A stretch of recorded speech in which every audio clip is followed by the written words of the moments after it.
Okay, people. So, in the Dare Strand, we take a look at Elaine. Okay, so this is the new film from William Oldroyd. It is written by Ottessa Moshfegh and Luke Goebel, and it's actually an adaptation of Ottessa's 2015 novel of the same name. Okay, so it is produced by Stephanie Aspu, Anthony Bregman, Peter Cron, Luke Goebel, uh, Bavand Karim, Ottessa Moshfegh, and William Oldroyd. It's executive produced by Gregory Zook, Negan Yazdi, Julia Wu, Jamin O'Brien, Ollie Madden, and Farhana Bula. It's co-produced by Johnny Holland. Richard Reed Parry handles the music, Ari Wagner cinematography, while Nick Emerson handles those editing duties. Rory Bregman and Jean McCarthy take care of casting. Craig Luthrop is on production design. Art direction is Gonzalo Cordoba. Set decoration is Michelle Munez, and Olga Mill is on costume design. Okay, hair and makeup, we've got Anouk Sullivan, Stella Stencel, Lily Lee, Colleen LaBath, Angie Johnson, Isaac Grainer, Dana Rose Clement, Ashley Ray Callahan, Stella Bouzakis, and Adriana Adulas. So our cast.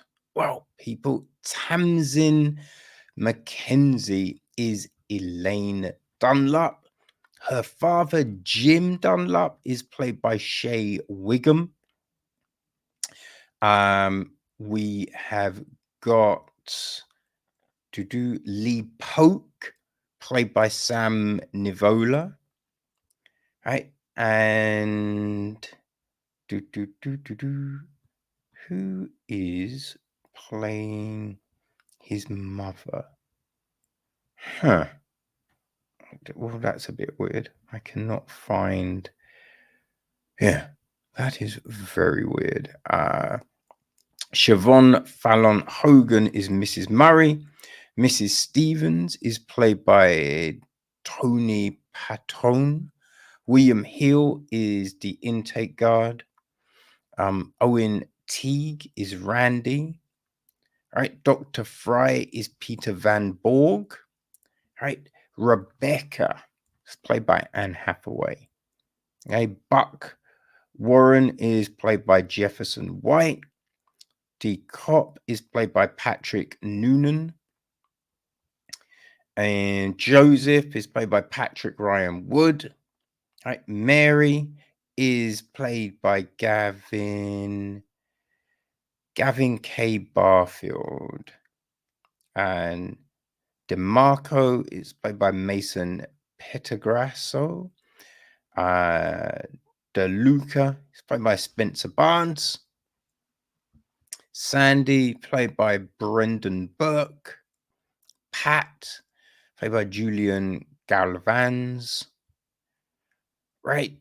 Yeah, that's probably our main group of people. So the gist is this, right?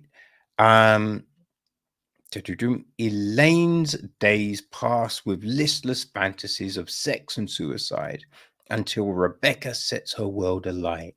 As Rebecca, megawatt charisma is showcased to thrilling effect.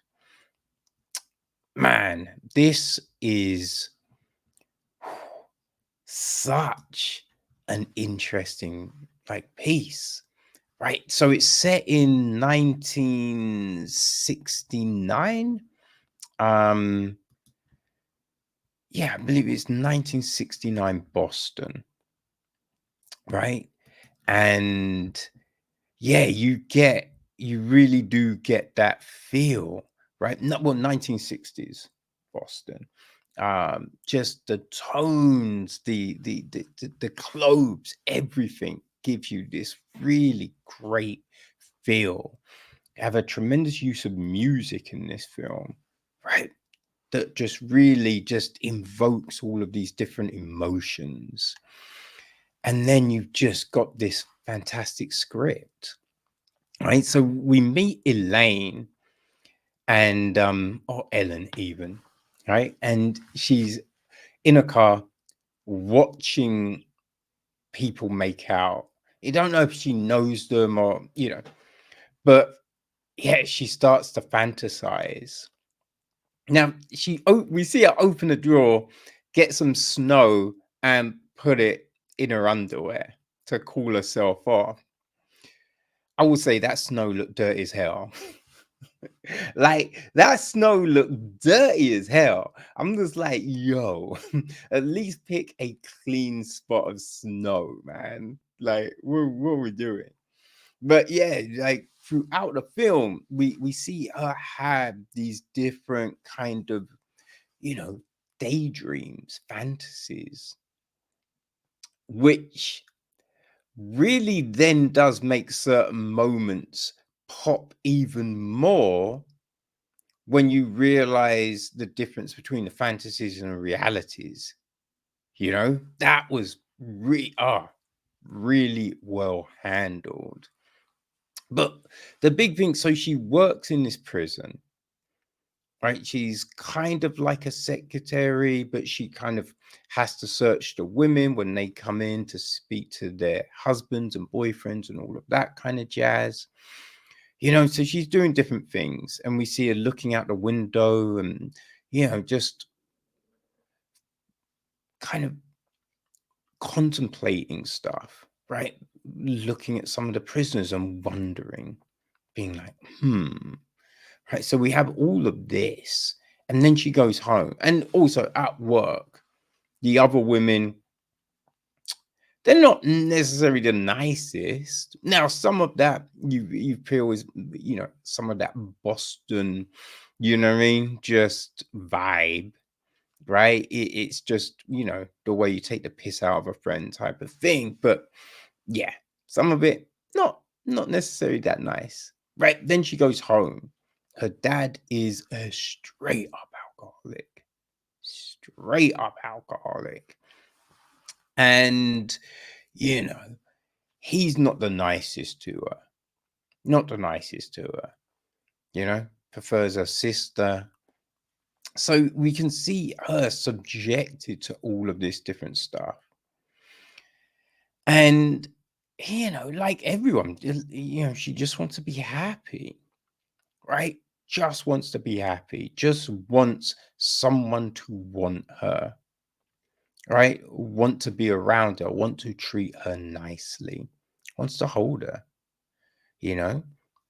So when she meets Rebecca, she comes in.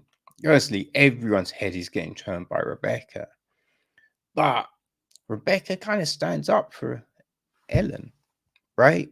Kind of stands up for her, is nice to her, includes her. And you just see her light up. Right? You can see the transformation, which is crazy. You know what I mean? But this film, it's not as simple as that.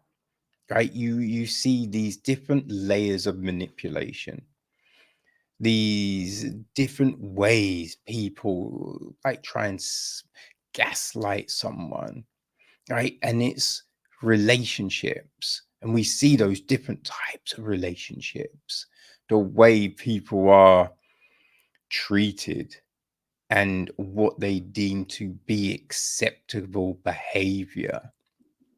And it's crazy. When certain revelations come out, you're like, oh my God. It's just horrific, right? But everything plays out in a way that you are,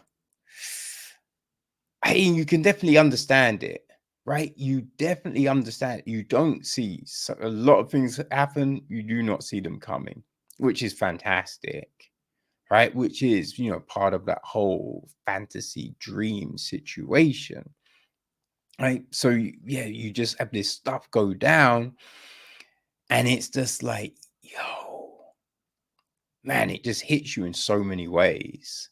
So many ways. It's very emotional, right? This film, in the way it's dealing with certain subject matters, but we get just these incredible performances. I mean, you gotta say, right? But friggin' Mackenzie, she does such an incredible role. You know what I mean? Such an incredible role as Ellen. Elaine, Ellen. Oh, I don't know. But yeah, she's incredible. She really is. But there's so much there, right? The happiness, the sadness, right? The loneliness, right? The indignity, the fear, right? Just all of that stuff. Right, when she gets drunk and just, oh man, all of those emotions she gives us, and this is, such a great performance from Anne Hathaway. Such a good performance from Hathaway here. But I think everyone kills it, right? Shea Wigman as Ellen's dad. We have fantastic performances, people. Right? Just every element of this film is fantastic, right? It just complements itself. So you just do not, I did not leave that screen unsatisfied. I was just blown away by this one, blown away. And it did feel a vibe in the room, right? I don't believe anyone left that screening just disappointed, you know? So it's nice it's playing at the Curzon, but the Curzon is such a good cinema, right? So if you missed it at Mayfair today, don't worry, right? Because you have two opportunities to see it on Saturday the 14th, right? So it will be playing still at the Curzon, but at the Soho branch. So at 5:45, 5:45, right? It's in screen 3. And at 6 o'clock, it's in screen 2. So, yes, you have those two opportunities to see it within the confines of this film festival. But people, right? It will be hitting cinemas. It's a limited release in the States, but worldwide it's everywhere on the 1st of December. And then on the 8th of December, it's going nationwide in the States. So, yeah, they're your different opportunities to see Ellen. And people, you definitely should seize it because it's a fantastic frigging film. It really is. Really is, people. You will not be disappointed. Trust me. Have I ever let you down? No, I have not. But yeah, it's a very kind of personal film. You know what I mean? It's just dealing with all of these different human emotions, which it does magnificently. So yeah, if that sounds like something for you, right? If you like Oldroyd's work and any of this cast's work, you'll want to see this film. So yeah, there you go, people. There you go.